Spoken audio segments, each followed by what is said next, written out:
ಯೋಗಿ ಕೊಳ್ಳ, the hidden gem of the Belagavi.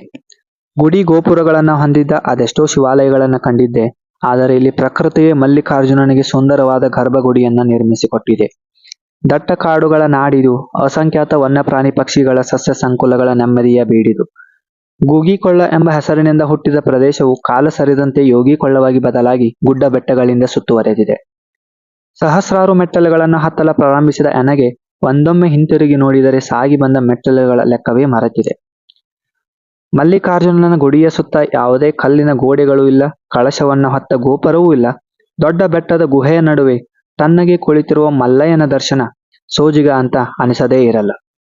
ಮಲ್ಲಿಕಾರ್ಜುನನಿಗೆ ಕಾವಲಾಗಿ ನಿಂತ ನಂದಿಯ ವಿಗ್ರಹ, ಪಕ್ಕದಲ್ಲಿರುವ ಶ್ರೀ ಬ್ರಹ್ಮರಾಂಬದೇವಿಯ ಗರ್ಭಗುಡಿ ಮತ್ತು ಬೆಟ್ಟದ ತುದಿಯಲ್ಲಿ 360 ದಿನವೂ ಸಂಪೂರ್ಣ ಭರ್ತಿಯಾಗಿ ಇರುವ ನೀರಿನ ತೀರ್ಥಹೊಂಡವು ಎಂಥವರಿಗೂ ಅವಿಸ್ಮರಣೀಯ ಅನಿಸದೆ ಬಿಡುವುದಿಲ್ಲ. ಈ ನಿಸರ್ಗ ನಿರ್ಮಿತವಾದ ದೇವಾಲಯದಲ್ಲಿ ಬೇರೆಯದ್ದೇ ಅನುಭವಕ್ಕೆ ಸಾಕ್ಷಿಯಾಗಿದ್ದೆ ಒಂದಷ್ಟು ಹೊತ್ತು ಇಲ್ಲಿ ಕಳೆದು ಇದು ಪ್ರಕೃತಿ ವಿಸ್ಮಯವೋ ಅಥವಾ ದೈವಶಕ್ತಿಯೋ ಎಂದು ಪ್ರಶ್ನಿಸಿದೆ.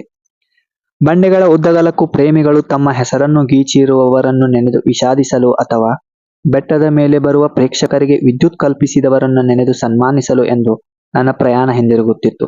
ಈ ಪ್ರಯಾಣದ ಉದ್ದಕ್ಕೂ ಹಲವಾರು ವಿಭಿನ್ನವಾದ ದೇವಾಲಯಗಳ ದರ್ಶನ ಮಾಡಿದೆನು ಮತ್ತು ಮಾರ್ಕಂಡೇಯ ನದಿಗೆ ಕಟ್ಟಿರುವ ಹಲವು ಸೇತುವೆಗಳ ಜೊತೆಗೆ ನೀರಿನಲ್ಲಿ ಸಮಯ ಕಳೆಯಲು ನೈಸರ್ಗಿಕವಾದ ಸ್ವಿಮ್ಮಿಂಗ್ ಪೂಲ್ ಅನ್ನು ನಿರ್ಮಾಣ ಮಾಡಲಾಗಿದೆ.